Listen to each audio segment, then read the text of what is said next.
Hey guys, I'm Fancy, and you're watching the Good Wives Network. Welcome back to our channel. And tonight, the CrimeLines is back with a quick update from day one of the Chad Daybell murder trial. So grab your glass of wine and let's dish up another true crime case.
Hey folks, welcome back.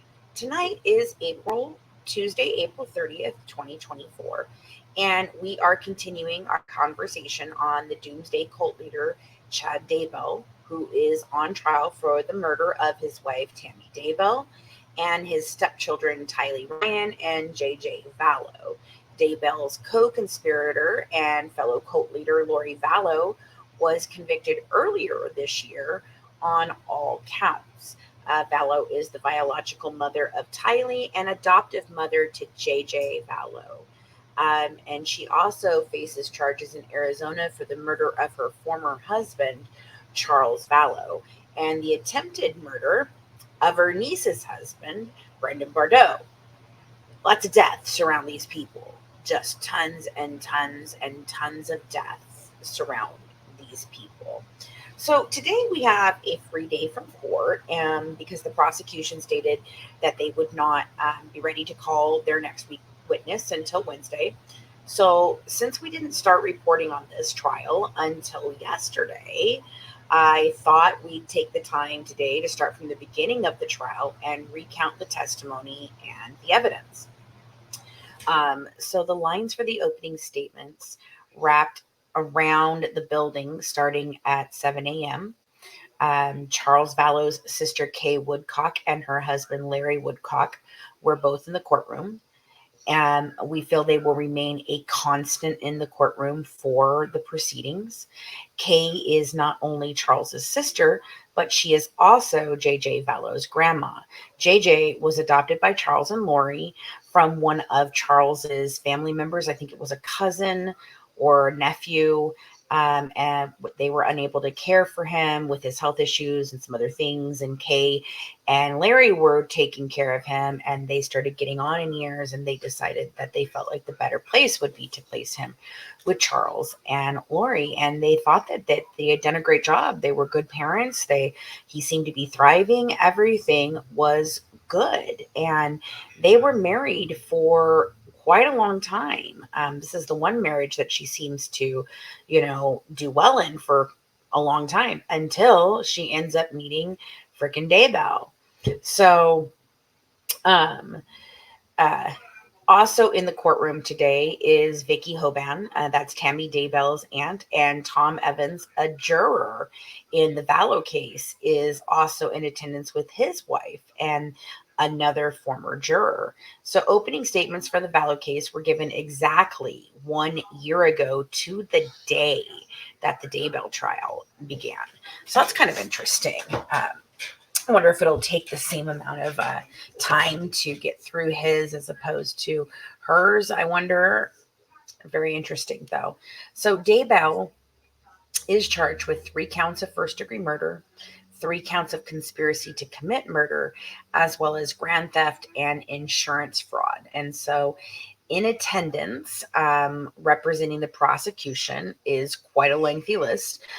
There is Fremont County Prosecutor Lindsay Blake, Madison County Prosecutor Rob Wood, Special Prosecutor Ingrid Beatty, Fremont County Deputy Prosecutor Rocky Wixom, and for the defense is just one attorney, John Pryor. Judge Boyce proceeds over the proceedings. And in some cases, jurors are not allowed to take notes during the trial, but the judge is allowing them to do so in this case, but they have been forbidden from taking those notes home with them to maintain integrity and so that they are not discussing this case with anyone outside of the actual jury room. So after the judge instructed the jurors of their duties, laws, and responsibilities, Rob Wood, the prosecuting attorney out of Madison County, he gives his opening statement for the prosecution. So, and he had a PowerPoint presentation prepared. He starts off with 2 dead children found buried in Chad Daybell's backyard. He says Tammy Daybell was found dead in her bed, and 17 days later, married his mistress on the beaches of Hawaii. His desire for sex, money, and power led to the deaths of his wife and 2 innocent children. He craved significance, Wood says, referring to Daybell. He says Daybell was an author and explains the background of Chad and Tammy. They had 5 children. They moved to Idaho, where Tammy became a beloved school librarian. For this defendant, that ordinary existence was not enough, Wood goes on to say. Chapter 2. Lori Vallow was a homemaker from Arizona. She was married to her 4th husband, Charles Vallow, and was the mother to Tylee Ryan and JJ Vallow. You'll hear about a pivotal date, the day Chad Daybell and Lori Vallow met at a religious conference in St. George, Utah. That introduction set into motion what you will hear about. In his thirst for sex, power, and money, Chad created an alternate reality where he called themselves James and Elena. Wood says he was captivated by Lori's appearance and spoke about their sexual encounters on many occasions. More than anything else, Chad's obsession with Lori was rooted in her adoration for him, and he called her an exalted goddess. Wood goes on to explain that Chad and Lori claim to have a faith where people can become dark spirits, where they label them as zombies. The evidence will show this was a convenient narrative to dehumanize people who stood in their way. This narrative gave them the pretext to remove people from the world for their God, Wood goes on to say. He shows 2 photos of Alex Cox on a screen, identifying him as Vallow's brother and enforcer for the couple. Wood speaks about a blessing that Chad gave to Cox and a text message where he tells his wife that he was afraid he was going to be Chad and Lori's fall guy. Cox ends up dead in all of this too. And I'll be honest, I'm not convinced it was of natural causes like they allege. I mean, Tammy, they alleged for a long time that hers was natural causes, and it wasn't. And I'm not so certain about Joseph Ryan's death either. I think that they're all highly, highly suspicious in all of this, you know? So anyway, Charles Vallow was shot and killed by Cox in Arizona. However, after the shooting, Vallow found out that her husband had changed his life insurance policy due to his wife's recent strange behavior. Because he'd already been calling it into the police and everything, that she was trying to kill him, that she had lost her noodle, that she was not the wife he married, that he thought she was crazy, very worried about his own safety, the safety of the children, the safety of himself, the safety of her. Nobody did anything. So she expected to gain $1 million from the policy payout from Vallow. But instead, he changed it to his sister Kay. So Vallow tells Daybell in a text, I'll still get the $4,000 a month from Social Security. Chad responds in kind with, it will be interesting to see if it got changed after he had 2 bullets in his chest. What the fuck does that mean? Are you trying to allege that you guys put 2 bullets in his chest and his sister did something tawdry to change the life insurance policy? Like, you just murdered a man and you're talking about wonder when the life insurance policy was changed, before or after the bullets were put in him? That's some cold shit, man. So Wood now flashes images of Tylee, JJ, and Tammy onto the screen, and he explains that Tammy was also labeled as a dark spirit to be removed. And Wood describes Tammy as a vivacious, happy mother. Vallow and Daybell cashed in Tammy's life insurance policy, rented a condo in Hawaii without any of their children present, and married on the beach just 2 weeks after placing Tammy in the ground. Daybell had predicted multiple times to numerous people that he predicted that Tammy would die an early death on Earth. And Wood shows photos of Daybell and Vallow on the beach and alleges that they were preparing for their wedding well before Tammy's death. A new slide entitled The Collapse of the Dream appears for the jury, and it lists the attempted murder of Brandon Bordeaux, concern for the missing children, lies to the police, unwillingness to produce the children, and the raccoon text, which we'll get back into later. Wood explains this is going to be a lengthy trial, and it will have tons of witnesses. Now he begins on the timeline of major events. The slide shows when Chad and Lori met, when Charles Vallow was killed, Lori moves to Rexburg, Tylee's last scene, the raccoon text, the shooting at Tammy, then Tammy's death, Chad and Lori's marriage, welfare check on JJ, Chad and Lori lie to the police and leave town, children found buried on Daybell's property. So those are the major events in all of this. Evidence to come is outlined on the next screen. So it includes financial evidence, law enforcement testimony, unraveling the conspiracy, DNA testing, fingerprints, and an appearance from the Hawaii police. Wood states you will hear many of this defendant's own words. You will read multiple texts he and Lori sent back and forth. The final slide says, yet unwritten, and lists all the charges Daybell faces.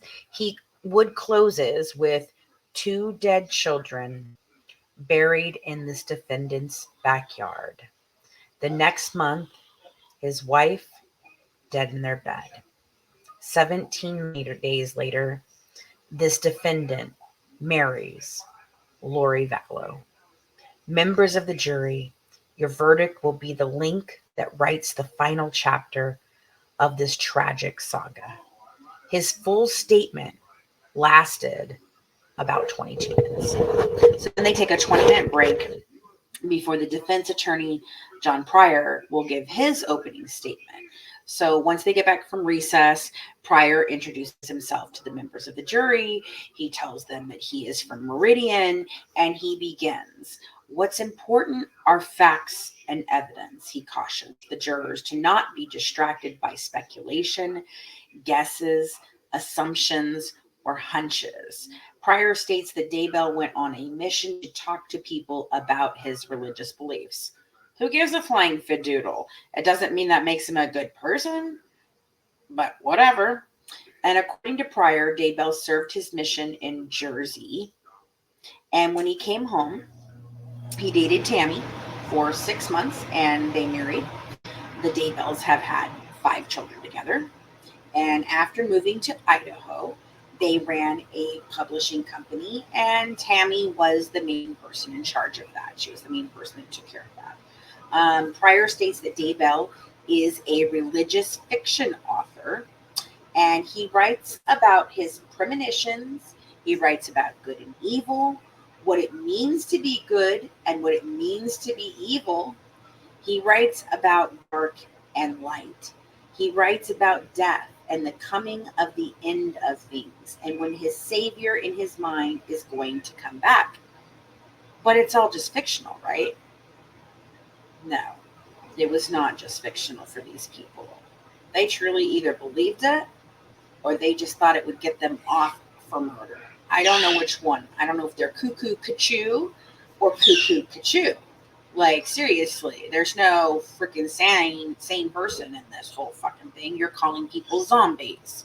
So, hello. So Pryor says in late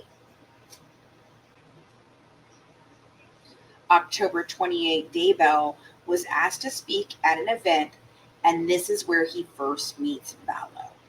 Pryor described Vallow as a stunning woman that gave Daybell a lot of attention. He claims that Vallow pursued Daybell, encouraged him, and even went so far as to go behind the booth and help him sell his books.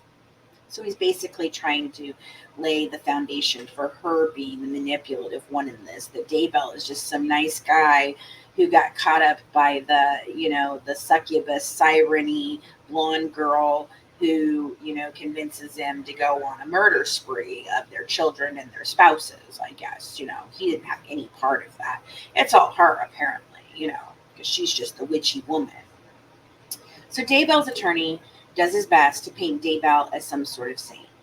First, he mentions his mission, and then he states that he has had no troubles with the law. He has no background, nothing, stating Chad had a speeding ticket in 2005, but no other background. And then Pryor goes in for the kill on Vallow. He begins painting her as a harlot, stating, but Lori Vallow was a different story. Lori Vallow was someone who, right out of high school, married her first husband. That marriage was very short-lived. Very short-lived.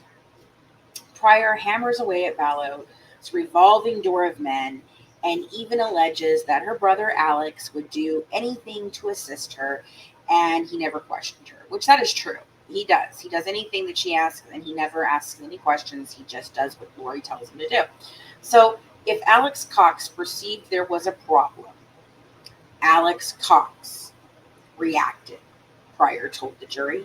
Pryor states that the Cox approached Vallow's second husband, Joseph Ryan, and shot him with a taser in 2007. This was long before Vallow ever knew Daybell. Pryor tells the jury, it sets the pattern for what we are dealing with Alex Cox. Whenever there was a problem for Lori Vallow, Alex Cox ran to the rescue. So Pryor agrees that the relationship between Vallow and Daybell was inappropriate while their former spouses were still alive. So he doesn't say that they didn't commit adultery or anything like that. He says it is inappropriate, and they agree they did inappropriate things. It was the adultery that's inappropriate, not the murders, just adultery. That's the real thing we need to be upset about, guys. Pryor states that Cox shot and killed Charles Vallow, and Daybell had nothing to do with the murder of Charles Vallow or the shooting of Brendan Bordeaux. Pryor refers to Vallow as Ms. Texas and states she is a very sexual person. He alleges that before Vallow came into Daybell's life, he had no background. After that, eventually, yes, he says. There was a murder and there was a burial. I'm so glad that he just boiled it down to, yep, there was a murder, there's a burial, who gives a shit? But just remember, they did appropriate things while they were married. So, I don't know. I don't understand people sometimes. Pryor says he tells the jury that Daybell's property is a 4.5 acre farm. And Pryor states he plans on bringing forward 4 different experts that include Dr. Greg Hampkian. I'm hoping I'm saying it right. Hampkian, a DNA expert. And this is the same expert that helped exonerate Amanda Knox in Italy because of DNA evidence. And I'm telling you, I'm still on the fence with the whole Amanda Knox thing. I'm not quite sure what went on there. Interesting that they're bringing this guy in. So Hampkian, according to Pryor, will testify about several hairs found on the plastic of JJ Vallow. He's also going to say there was no DNA evidence, no hair sample of Chad Daybell on Tylee Ryan or on JJ Vallow. A forensic pathologist will also be called. Dr. Raven will testify surrounding the circumstances of Tammy Daybell's death. And Pryor alleges that it was not a homicide or any other cause other than natural causes. Yeah, okay, guy, whatever helps you sleep at night, dude. 3 to 4 of Daybell's children will speak on his behalf, and they're going to talk about their mother's health struggles. They're going to talk about their mother's use of various medical treatments, because she used oils and she would put them on her legs and medicine and different herbs she would take. And that their mother was suffering from a number of maladies and she would refuse to see a doctor. Now, I don't know if any of that is true or not. I don't know a whole lot about Miss Tammy Daybell. But I mean, what a way, to... I think it's so hard on the children when they're forced with this realization that one of their parents has taken the life of another parent. And I think it's always the hardest on them. It's not easy for them to come to terms with that, especially if they love the parent that does the life taking. It's very hard for them to accept that. We saw it in the case of Alyssa Turney.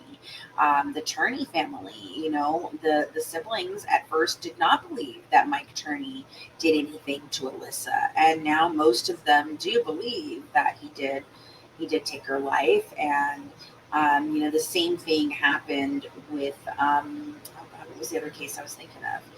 I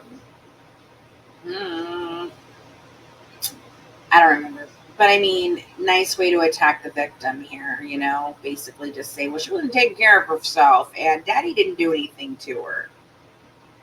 Yeah, that's real suspicious, folks. That's real suspicious. How indoctrinated into the cult are you guys? So Pryor goes on to tell the jury that they will hear also from a data forensic examiner, Patrick Eller. And Eller is supposed to testify that Cox visited the Daybell property multiple times, and he will present information and data to support this. And then finally, Dr. Eric Bartelink is another forensic pathologist that Pryor intends to call to testify. So Pryor gives his final remarks in his opening statement, and he states, I'm going to ask you folks to return a verdict of not guilty. Thank you, folks. Pryor's statement was just a few minutes shorter than the prosecution's, coming in at around 19 minutes. It was less polished. It was more of, I would say, conjecture and the Good Old Boys Network, and he's trying to play to, we're just some normal guys, we're just guys who go on missions and we're just good guys over here. And that's like his whole statement. Like, there's not a whole lot of substance from what I can tell.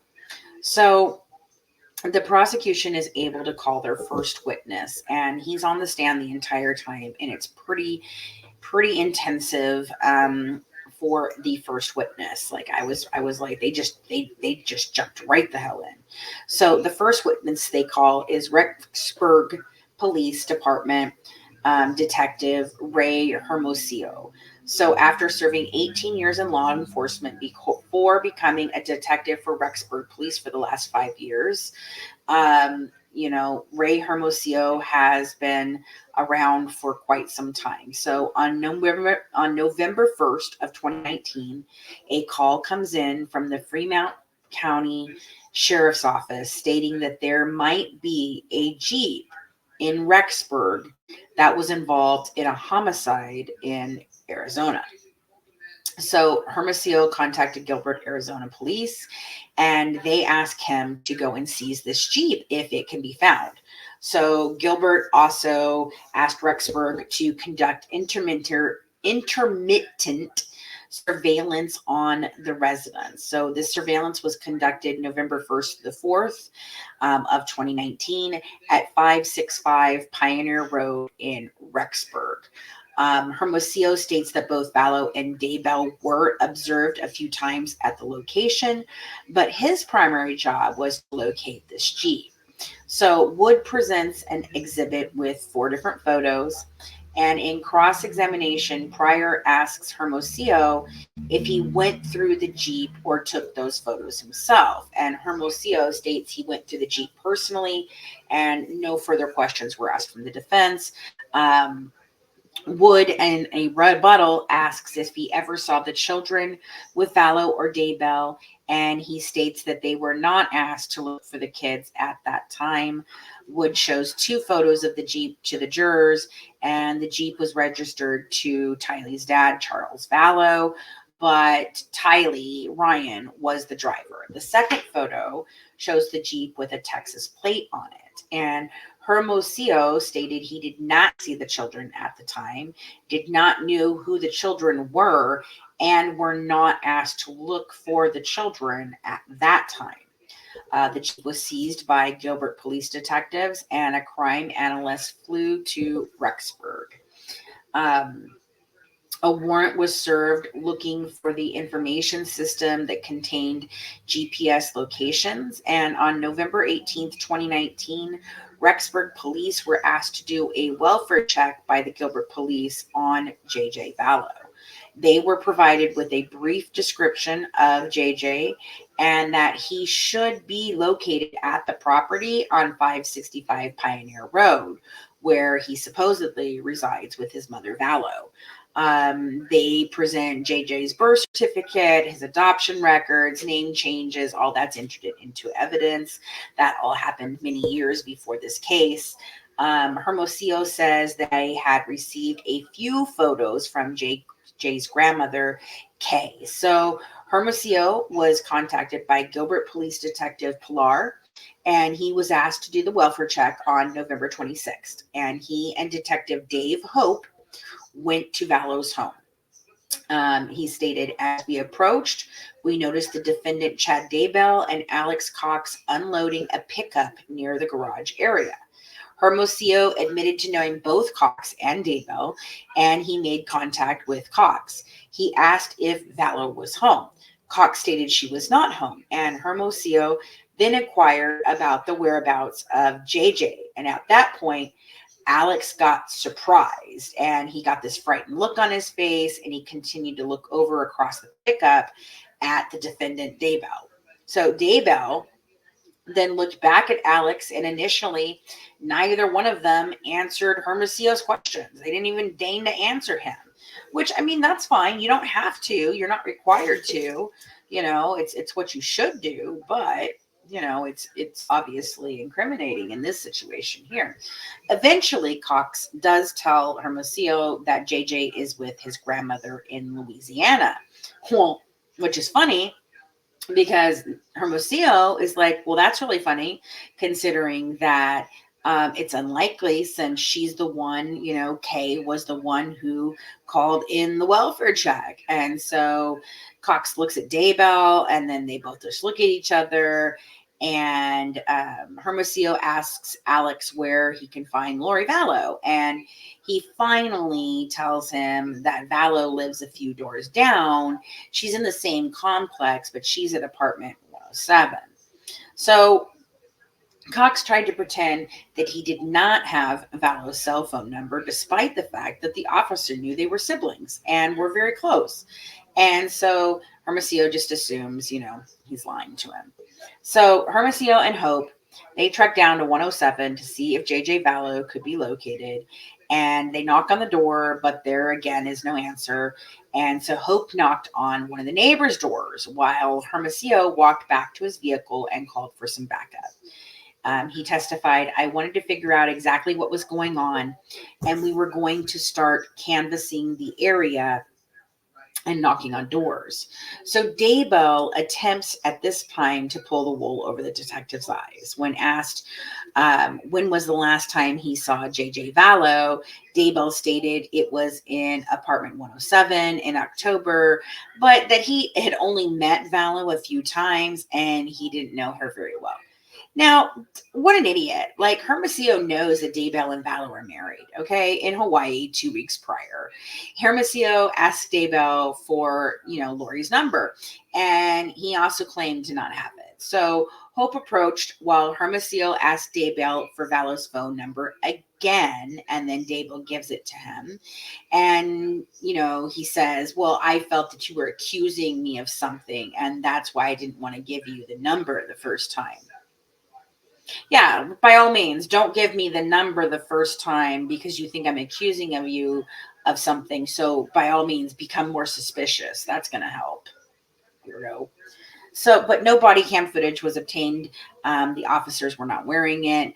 They say that most of their investigations and questionings are done back at the station, so they don't wear them very often in this specific area. And I don't know whether that's true or not, but that's what they say. So Hermosillo got in contact with his lieutenant, Ron Ball, and he asks him to gather up some detectives, and they respond to the complex. Ball arrived with another detective, and they began knocking on doors too. Again, they tried Vallow's apartment, no answer. And then Hermosillo learns that Vallow's niece, Melanie Bordeaux, now Pulowski, lived next door to Vallow, but nobody answers that door either. So Hermosillo says, at that point, our only focus was to find JJ, and we were going to exhaust every means to do that. So they get a warrant. While he was on the way, Detective Hope, called and left a message for Lori. And she does call Hope back, and they told her to open the door. And Detective Stubbs and Detective Ball made contact with Vallow that day. So she finally does, come up, and they find her and everything. But she tells them that that JJ is with her friend Melanie Gibb in Arizona. And so they talk to Detective Pilar in Arizona, and he goes out to Gibbs' residence, and it's about 9 p.m. And the Rexburg police find out that JJ was not there because Melanie refuses to lie for them at this point. And so the next morning, the detectives plan to meet at the prosecutor's office the next morning and obtain search warrants for apartments 175, which is Vallow's, 175, 174, and 107. So all 3 apartments that they believe are connected to these people. These warrants were executed on November 27th, 2019. The first apartment they searched was Vallow's in 175, and everything looked ordinary. There were couches, there were papers on the table, there was food in the refrigerator, there was food in the pantry. And according to Hermosillo, he did get the impression that people lived there. But what was crazy was there were no clothes on any hangers in their closets. JJ was not located. Police did, however, locate a child Star Wars suitcase mixed in with some 72-hour kits and an old prescription bottle for JJ. Detectives found scooters and a small child's bike on the porch. And then Hermosillo sees the risperidone prescription and the suitcase, and then the search goes on to move on to 174, where everything is still normal and still no signs of JJ. So they get to apartment 107, and it's completely vacant when they search that apartment. But in apartment 174, there was a discovery of a large amount of cash that was seized for safekeeping. And then in apartment 175, police do find several different styles of weapons in the garage. So there's handguns, there's rifles, there's guns of all different various calibers, there's army knives. So they seize all of that for safekeeping. No evidence that JJ had been in apartment 174 or 107 was found. And then in apartment 175, they find the storage rental agreement contract. And it's in the name of Lori Ryan, is on the contract, and it was for the storage unit number C52. So they go out and they search the storage unit, and inside the storage unit was children's items, photos, clothing, and various other things.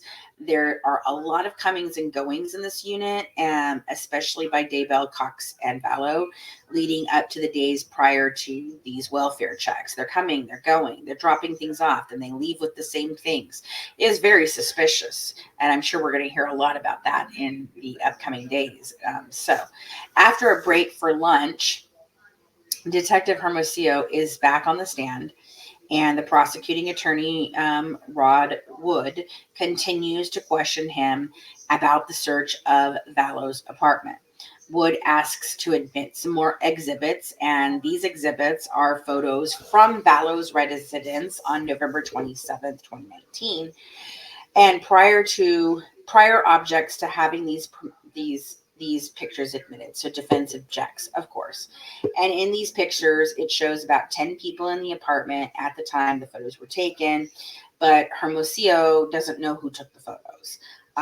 Wood lays more foundation and prior objects again after Wood asks more questions of Hermosillo, but Judge Boyce overrules the objection with the exception of one photo, and they are admitted into evidence. So the photos appear on the screen to the jury now. So the first picture is the front porch area of apartment 175. The next photo shows the front room and the kitchen area, and there is a child's suitcase on the floor along with some other items. Then we have a picture of the walls, the TV, and papers on the counter. Next is the Star Wars suitcase and some 72-hour kits under the stairs. A photo shows the top of the stairwell looking down into the bottom of the stairs. And the following image shows the master bedroom. So bedding and pillows are on the mattress. So it's just kind of going through. So Hermosillo, he begins to recount their search of the apartment, indicating this next photo caused some red flags for us when we were searching the apartment. There were lots of empty hangers. It appeared to us that she grabbed her clothes, left everything else, and took off. In the next photo, some of Cox's personal items were found in the bedroom on the right-hand side. They found a plastic tub, they found hygiene items, and they find two white Tyvek suits laid out on the floor. And I'm going to assume that that's probably what they used so that they wouldn't get their clothes dirty with blood, or dirt or whatever. But that's that coverall that covers everything. The room to the left had twin beds with bedding. The rental agreement is entered into evidence and listed as the agreement that led police to the storage unit. So now more exhibit item photos are given to Hermosillo to review, and these photos are from the garage of apartment 175 on November 27th, 2019. Hermosillo says he was present in the garage and the items were in the picture were being taken out to be photographed. Again, the defense attorney tries to object to these pictures, asking who took them. And Hermosillo states that Detective Hope is, and the objection is overruled, and the photos are admitted. So the first image on the screen shows rifle magazines on the floor that were inside the tubs. There were also suppressors, ammunitions, and a Gahili, and I hope I said that right, Gahili camouflage suit, and some other items. One more photo shows items found in black plastic bags, and these clothes and items are laid on the floor. Various calibers of ammunition and a rifle are found inside the garage. It has duct tape on it, and the top of the rifle is threaded for a suppressor to muffle the sound of a gunshot. In the next photo is the exact same rifle and another rifle too. Next, there's a close-up of the rifle, and there is one with two suppressors. The next picture shows knives among the ammunition, and then rounding out these exhibits is a handgun in a case found in the garage, a Halloween mask found in a plastic bag in the garage, along with duct tape and rope. And inside of these belongings is Alex Cox's passport. So, where are you going, Alex? Where are you headed to? Wood tries to get more photos in, and of course, Pryor asks about the police staging items and what items were photographed. And basically, Hermosillo then states that anything they felt was of evidentiary value, they went ahead and took pictures of it. So these pictures, they show a printed out email of something that was located in the garage, and the paper shows names and numbers associated with the names. The email was sent from Daybell in October of 2018. In another photo, there is a continuation of the emails. And in the following photo, it shows books written by Daybell that were found in a tub. The final photo is a cell phone found in a tub in the garage. So JJ Vallow was not located on November 27th, according to Hermosillo. They continued the investigation by talking to anyone who would take their calls about the whereabouts of JJ. JJ was who we were looking for, so we were exhausting every effort to find JJ. They called siblings, family members, anyone who might know the whereabouts of JJ, according to Hermosillo. So at this time, the police speak with Brandon Bordeaux, Melanie Bordeaux, and Colby Ryan. Now, Brandon and Melanie are husband and wife at this time. Melanie is Lori's niece, and Colby is Lori's oldest son from Joe Ryan. So this was when Colby informed him that his sister Tylee was missing as well. And so on December 11th, 2019, JJ Vallow and Tylee Ryan are entered into the National Center for Missing and Exploited Children. The FBI, Chandler Police, and Gilbert Police were contacted to help in the search. The detectives tried to contact both Vallow and Daybell, and now their cell phones are turned off, and neither party contacted the Rexburg Police about the missing children. So the police set up multiple tip hotlines, so that way they can get tips. They take every call, they catalog the tips, they give it a number, and they follow up on every single one of those tips. In January of 2020, eyewitnesses called into to the police department that the couple that was wanted on the news had been spotted on the island of Kauai. So Hermosillo issues a cell phone warrant, a warrant for their cell phone records, and that helps locate the couple. So arriving in Hawaii on January 24th, 2020, Hermosillo assisted in serving a court order to produce Tylee and JJ in Rexburg. Vallow was served the court order the next day, along with 2 search warrants, one on their condo that they've rented and the other on their rental car. The condo search turns up nothing, and there are no signs that Tylee or JJ had ever been in Kauai. Now, she ends up getting arrested in all of this for not producing the children and gets extradited back to Idaho, I believe. But he doesn't get in trouble at all. So he's still a free man at this time. They haven't even looked at him yet. So the investigation continued, and the couple never produces the children, despite being asked numerous times just to show us, where are the kids? Where are the kids? Are they okay? And Lori's like, they're fine. They're with da-da-da. They're great. They're so wonderful. Everything is wonderful. And she looks like a zombie her damn self. Okay, when all this is going on. So the next exhibit that they put up, that's a picture taken from Tylee's Instagram.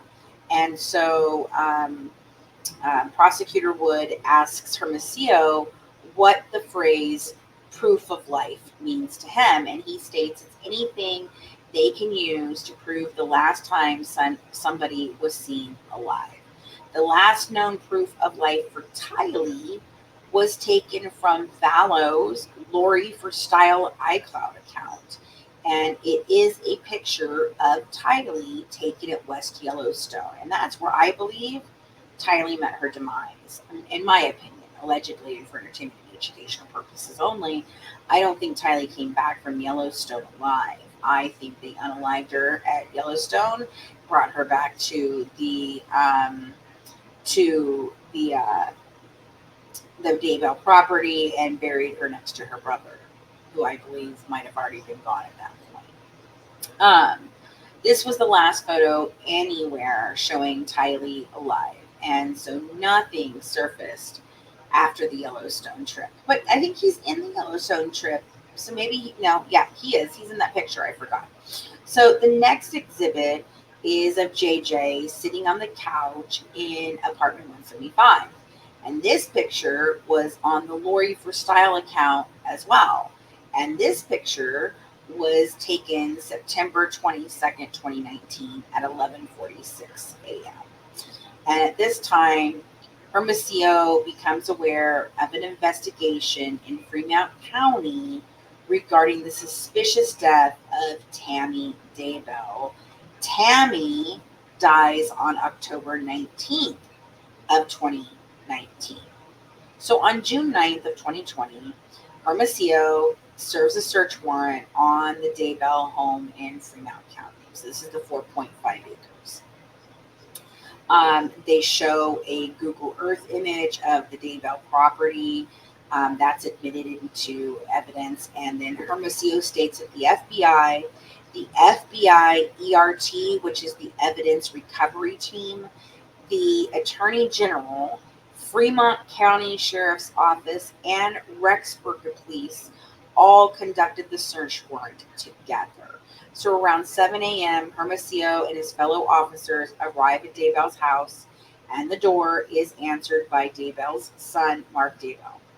Daybell, Chad, was still sleeping when the officers arrive. Mark leads him down there, and they greet him in his room. He asks to speak to his attorney. So he goes down, he sits in his recliner, he reads the warrant, and he asks if he needed to leave.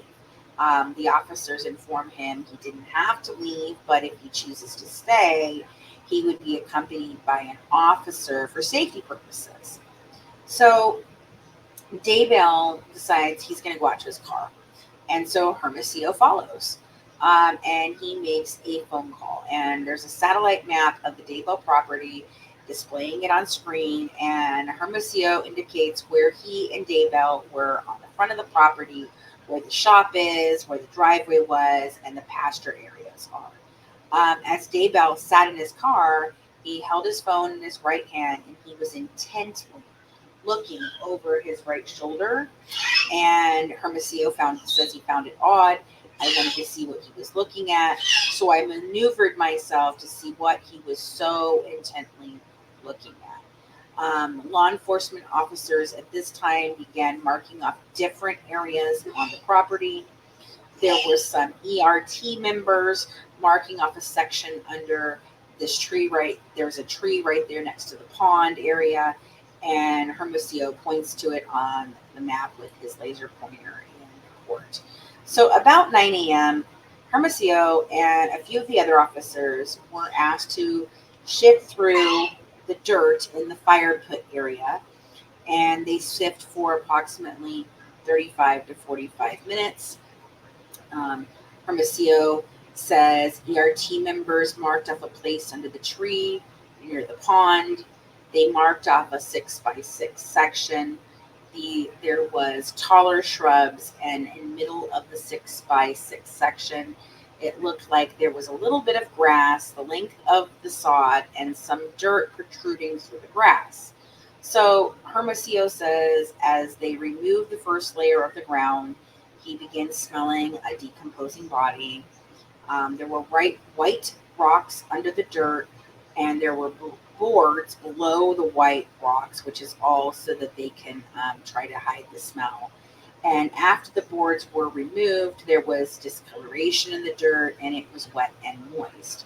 So after they removed the dirt, police find a black round object, and it appears to take the shape of the crown of a human head, Hermosillo says. And at that point, the ERT team leader made a slit in the black plastic, and he kind of opened it up a little bit, but underneath the black plastic was another white layer of plastic. And then underneath that, it looked to be brown human hair, Hermosillo says. It was at this moment that Daybell realizes, oh fuck, the gig is up, I'm in big time trouble, holy shit, they found him. And he decides to leave his daughter's residence, which is kitty corner to Daybell's house, at a high rate of speed, according to the officers. And a chase ensues, and Daybell is apprehended. So the court wraps up for the day here with Hermosillo accounting the findings of a small body wrapped in black plastic under the tree. And I believe that is JJ's body. It was wrapped around his entire body, and he was still in his red pajamas. Such a tragic story. So that's a hell of a first day, and that's a lot to unpack. I can honestly say I think this is one of the best investigations where the officers and detectives did a very thorough investigation, and they made sure to dot their I's and cross their T's. Oh goodness, I'm getting tired. But this is a case we've been following since the beginning. It broke during COVID, obviously, so it's taken a delay in getting it through the court systems. Lori has already been found guilty on all charges. And it was really interesting because the judge in her case, they were asking, her attorneys were ballsy as shit, asking for a 25-year stint that she could get, parole so that she could have hope. We need to have hope for Miss Lori that she can become a better person and maybe come back out into society. Are you fucking kidding me? No, nobody wants that bitch back out in society. Thank you, sir. No, thank you. We are too worried about all the death that follows her around, that she perpetuates. But instead, the judge, I think he took that as a challenge in a way. And instead of making them run concurrently, which would be together, they are running consecutively, which means one after the other. Now, I could have those words mixed up. I always do. But whichever one means that she has to do the one sentence, then she has to do the next sentence, then she has to do the next sentence. Yeah, because he felt, and he said to her in the courtroom, that it was very important that she served time for each one of the murders separately, and that he was so disappointed in her. I mean, it was a pretty interesting stance that the judge took there. I was really shocked that he went ahead and made it so that she'll never see the light of day, because she's got to serve, even if she had the chance of parole, she's got to serve like 85% of all three of those sentences. And since they're not running together, then sorry, bitch, you're done. Put a fork in you. Maybe you shouldn't have killed your kids. Maybe you shouldn't have followed a cult leader. Maybe you shouldn't have thought people were zombies. I mean, the craziness of this story. Um, by far, it was one of the crazier stories during the pandemic. I mean, we had Megan Boswell, that was the gypsy out of the gypsy family out of Tennessee with the little girl. Little girl.